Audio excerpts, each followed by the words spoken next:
Dajjal itu di planet lain berarti. Dajjal yang asli di langit bukan di planet. Oh, udah di langit. Kalau planet itu masih jin, masih ini. Oh.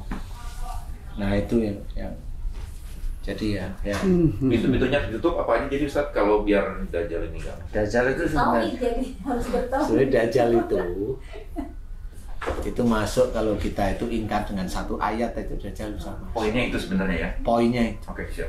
Jadi kalau kita baru belajar tentang Quran itu jangan berharap itu Dajjal nggak masuk. Oh, Itu baru belajar. jadinya.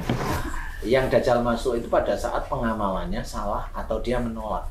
Oh, oke. Jadi umpamanya Saya belajar umpamanya ada ibu-ibu menolak satu ayat, fankihum atau balakum minan nisa'i masna wa sulasa wa ruba.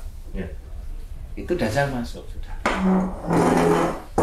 Nah, ini yang harus kita paham. Dan banyak ayat-ayat yang lain yang ditolak. Umpamanya banyak orang yang menceritakan, saya menceritakan, wa ma asabakum min musibatin fa bima kasabat aydikum. Apa saja musibah yang engkau terima itu disebabkan dari buah tanganmu sendiri. Berarti ada dosa, ada salah, ada amarah, ada kelakuan tidak baik. Ini ada orang muslim atau siapapun dia, entah dia ustadz kek, pendakwah kek, siapapun, dia yang mencibir, kata siapa, itu langsung dianggap kafir dia tentang ayat itu. Oh, oke. Situ pintunya terbuka. Itu pintunya terbuka dan bukan terbuka, Dajjal sudah masuk. Oh, dari sana. Siap. Jadi itu udah nggak ada nggak ada jeda langsung masuk satu. Tapi dia memang nggak bereaksi. Memang rata-rata yang saya amati selama ini Dajjal itu belum bereaksi ke orang. Reaksinya itu nanti setelah akhir zaman. Makanya pada saat akhir zaman itu baru Dajjal itu bereaksi. Jadi yang bikin pusing macam-macam itu bukan Dajjal sebenarnya ya. Itu cuma jin biasa ya atau yang bikin pusing masih jin biasa. Yang disurupi. Yang jin biasa inilah yang disurupi sama Dajjal. Nah, ini lebih tinggi. Oke. Kenapa begitu? Ya, karena pengalaman aja kalau saya. Iya. Kalau teman-teman yang lain pengalaman silahkan. Pengalamannya bagaimana tentang Dajjal yang benar? Dia nggak akan bisa. Kalau dia memang nggak tahu karakter Dajjal itu nggak akan bisa. Karakter Dajjal itu ada komando tertinggi. Nah inilah yang harus kita ketahui. Dan nggak main-main. Itu ciri perilaku kita hanya itu aja. Misalnya ada yang kena gitu ya. Itu ciri perilakunya hanya oke, saya yakin bahwa ini begini aturan agama, tapi itu melenceng dari Quran. Hanya itu aja atau ada yang lain? Maksudnya kan saya yakinnya pemahaman Quran itu nggak gitu, tapi begini atau gimana gitu. Sehingga dia pemahaman itu kan tergantung artinya juga. Okay. Nah, pada waktu kepanjangan arti itu sama nggak dengan kepanjangan yang dia tafsirkan, sama nggak dengan artinya itu. Oke. Kalau itu masih sama, masih nggak ada masalah. Oke. Oh, jadi itu. Iya. Jadi tapi kalau udah keluar mencibir, Oh. nah itu hati-hati. Siap. Kalau mencibir itu hati-hati, karena yang dicibir nggak cuma ayat satu ayat, nggak taunya ayat di belakangnya banyak. Nah berarti dia nggak cuma satu ayat. Nah disitulah jebol. Dan dia nggak sadar. Dajjal itu nggak bikin sakit. Jadi kalau ada pemahaman yang berbeda tentang beberapa kata dan tafsirnya itu mungkin masih nggak apa-apa ya? Masih kalau kalau memang arti ininya secara konteks masih nggak ada masalah. Nggak ada masalah. Itu hanya mamanya ampuni aku, yang satu bilang mohon saya diampuni. Nah, itu samalah, nggak usah dibikin masalah kayak gitu. Seperti itu. Nah, ini yang tadi ya cerita dari Bunda bisa bagus itu. Tapi memang tadi saya nggak tahu loh kalau itu ada Dajjal itu sebenarnya. Saya aja. Iya. Cuma memang itu akhir-akhir ini memang marahnya lebih biasa gitu kan. Secara ini juga heran ada apa lagi gitu kan. Saya cuma dia bilang, tolong doakan saya. Saya bilang kalau saya ngedoain kan artinya paling harus tenang gitu kan. Ini dibentak-bentakan juga. Iya. Nggak biasanya begitu ya? Iya, nggak biasanya, memang nggak biasanya. Minggu-minggu ini deh kayaknya lebih apa ya, kronis, Lebih vulgar ya. Ya nggak apa-apa, alhamdulillah. Kalau nggak begini kan nggak belajar. Iya, benar. Qadarulahnya kan memang Allah sayang banget. iya, qadarulahnya memang harus bertemu harus memang nggak taunya itu narasumbernya kok ya nggak datang, kok ya yang ngisi kok ya pas Ustadz Asep, lah kan itu kan nggak ngerti kita. Mana kita? Nah itulah yang dikatakan goib itu begitu. Pertolongan Allah yang goib ya. Bukan. Goib itu kita nggak ngerti kedepannya bagaimana. Ustadz masa tahu kita mau begini? Nggak ngerti. Nah itu yang saya bilang, itulah yang namanya goib. Bukan jin yang goib. Kalau jin mah biasa. Jin itu biasa, karena apa? Orang-orang non-muslim itu bisa lihat jin, bilang goib gimana? Dia salah mata, ya enggak, jangan ngomong begitu. Orang cacat itu sebelumnya ya goib, karena pikirannya ya dulunya anaknya biasa, keluar cacat gimana? Siapa yang mau disalahin? Ya harus cari solusinya, itu yang penting dan yang benar, itu cari solusi. Makanya kalau tadi saya sempat enggak, loh kok bunda ya, loh kok bunda ya gitu. Kemarin udah siapin ini. Iya, nah itu goib namanya. Kalau saya dari dulu memang nggak percaya jin itu goib, karena setiap saya ke mall ketemu sama jin, digantung. Kalau di sini boleh sompral ya, kayak gini boleh sompral ya. Boleh di sini boleh sompral ya. di studio. Oh. Sekalian Rumahnya dengan nama-namanya. tengir. Sekalian nama-namanya.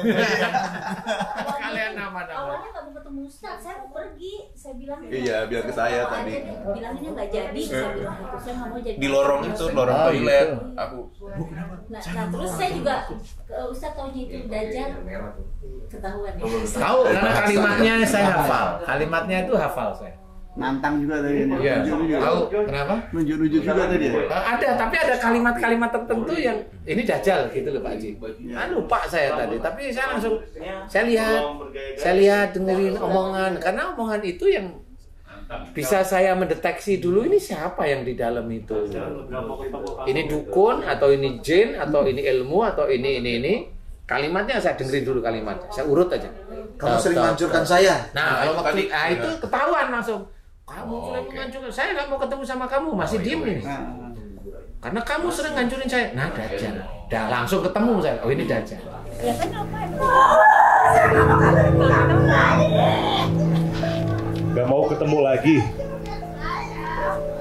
Gak mau ketemu lagi. Kamu sudah menghancurkan saya. Kenapa? Gak mau ketemu kamu lagi. Ya, terus? Kamu yang sudah sering menghancurkan saya. Nah, ini Dajjal berarti. Kenapa kau selalu bantu untuk keluar?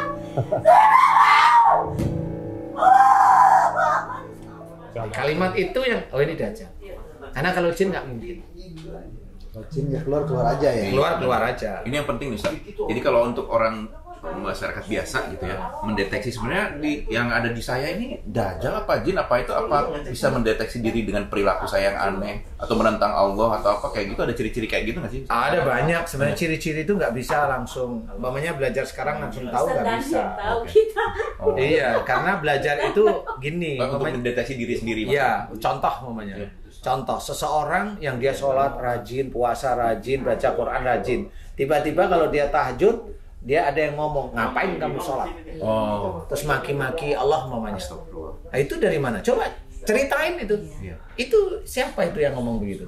Nah, kalau saya nggak sembarangan, saya dengerin apa aja kata-katanya. Apa dia selain itu apa? Saya memancing untuk selain itu apa? Selain memaki itu apa? Enggak cuma memaki, Ustaz. Kalau sholat sunnah tahajud, sholat duha, iya, sama sholat biasa. Enggak di sholat biasa, tapi sholat tahajud itu sudah mengerucut di titik. Biasanya di tahajud ya. Enggak biasa. Nah, biasanya orang yang sering tahajud dan kena penyakit ini, dia meyakini sholat tahajud dan duhanya itu untuk melengkapi dunianya. Orang nggak akan tahu, tapi saya langsung, oh ini tahu. Kenapa di sholat biasa dia enggak? Karena dia tidak mengistimewakan di sholat biasa. Oke. Nah itu orang lain nggak tahu. Orang lain nggak tahu, tapi kalau saya dengar gini, aku ngomong apa itu? Di sholat apa? Itu pertanyaan saya, menjadi analisa saya untuk menyelesaikan, untuk menjadikan doa. Itu nggak bisa untuk main-main, nggak bisa. Dan itu penelitian beneran. Kenapa dia di tahajud sama duha aja? Kenapa di sholat biasa kok enggak? Dia tidak menspesialkan sholat Yang wajib Ustaz. Nah, kalau memang sudah tahu kan begitu. Kalau teman-teman yang lain mana tahu? Itu setan, iblis dimaki-maki aja di dalam. Padahal yang di dalam itu hanya monolog dia ngasih. Lah kan nggak bisa diajak ngomong, apa dimaki-maki, dibaca. Sampai mati yang baca ya nggak bisa. Nah itu harus dianalisa dulu siapa mereka di dalam situ. Jadi menganalisa itu jin itu nggak segampang mereka baca ini baca itu, nggak segampang itu. Menganalisa itu betul-betul dia harus paham yang ngomong siapa. Kemudian diajak ngomong mau apa enggak. Oke. Kemudian dia ada tipuan apa enggak itu harus tahu. Tipuan itu ya. Iya tipuan penting. Bayang kejebak di situ ya. Iya, orang itu kan ada yang dia merasa hebat, umpamanya dia nak mengajar Dajjal, dia nggak tahu Dajjal dari mana. Iya. Dajjal dari mana? Aku Dajjal. Enggak, dia nggak akan keluar. Gejala-gejalanya apa ya? Gejalanya bagaimana? Dan gitu. Nah, disitulah sebenarnya orang banyak tidak tahu. Kalau jin, iyalah banyak jin yang begitu. Dajjal, hati-hati. Karena Dajjal itu nyelusup dia. Dan dia hanya mau keluar biasanya dengan orang yang dia yakini dia musuhnya. Itu yang jadi masalah. Itu yang jadi masalah. Ya, dia jadi musuhnya, dia akan baca. Karena ini ada di sekitaran ini dianggap musuh ya. Iya, dia berani. tahu ada musuh di sini. Ada musuh saya itu di situ. Jadi memang itu. Jadi orang jarang. Kalau dia bercerita tentang Dajjal lalu memang dia nggak pernah bersentuhan dengan anak buahnya, ya nggak akan tahu. Karena dia penuh tipuan. Enggak, aku mau keluar aja. Enggak, itu bohong. Kalau saya sudah bohong. Karena Dajjal itu beda, mirip dengan jin tapi beda dengan jin. Kalau jin itu terkunci karena ada mantra sama Sifatnya. bukan mantra sama apa ya istilahnya uburampe itu apa namanya peralatan sihirnya apa yang dia minta nomor 1 darah namanya. Nah, dia udah dikunci dengan keinginan dia darah itu, dia memang nggak keluar dari tubuh orang itu kalau sihir. Kalau Dajjal dia sudah nasnya terkunci dengan orang yang keluar dari syariat. Astagfirullah. Itu sama seperti nasnya setan menggoda. Nah, itu. Jadi jangan main-main. Itu benar-benar terkunci. Jadi dia bilang, aku mau keluar, nggak bisa. Itu udah nggak bisa. Nah, makanya doanya emang harus khusus, betul-betul khusus. Didoain dengan agak-agak lengkap, dengan serius. Kemudian baru dihancurkan. Seperti itu. Karena seseorang nggak akan tahu. Dajjal itu kan susah. Kemarin saya doain sempat mungkin agak ngumpet juga Ustaz. Dia diam gitu. Diem aja, memang diam. bukan lawannya, diem aja, paling marah-marah biasa. Iya, sempat ngumpet nggak ini lagi gitu. Ya, saya pikir udah lama mungkin. Tapi sih makin beda ini. Kenapa sejauh dari kemarin terus mikirin ini apa ya? Nggak biasa-biasanya marahnya itu lumayan lah. Gitu kan. Kalau di nasihat itu kayak gimana?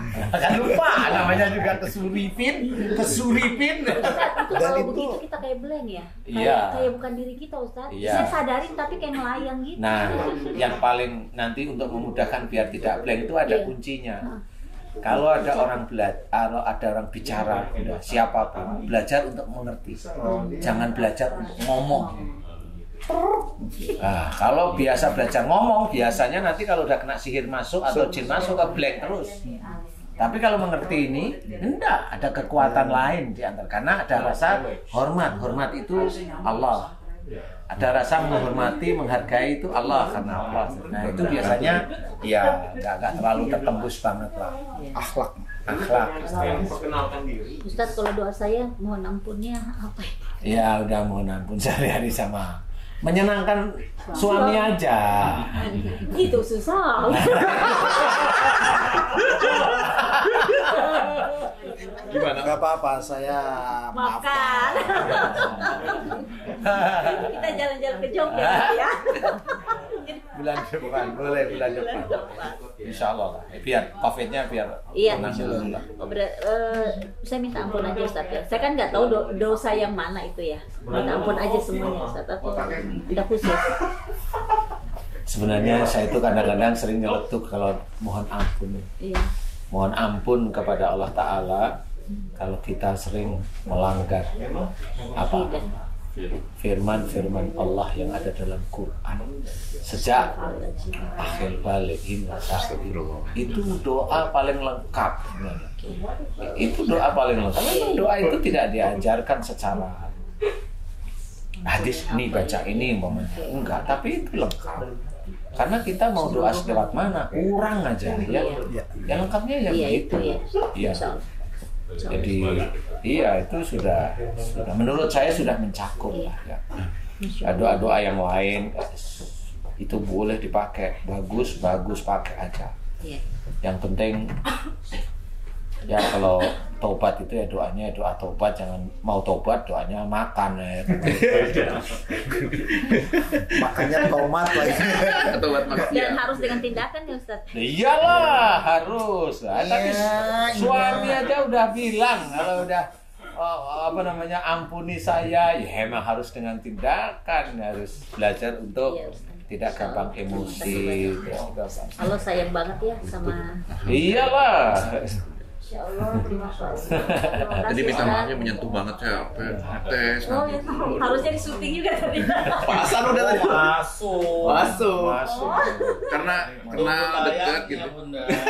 Merasa kenal dekat tuh kayak, aduh, merasa. Enggak, beliaunya juga meneteskan air mata katanya. Iya. Iyalah pasti. Iya, aku juga.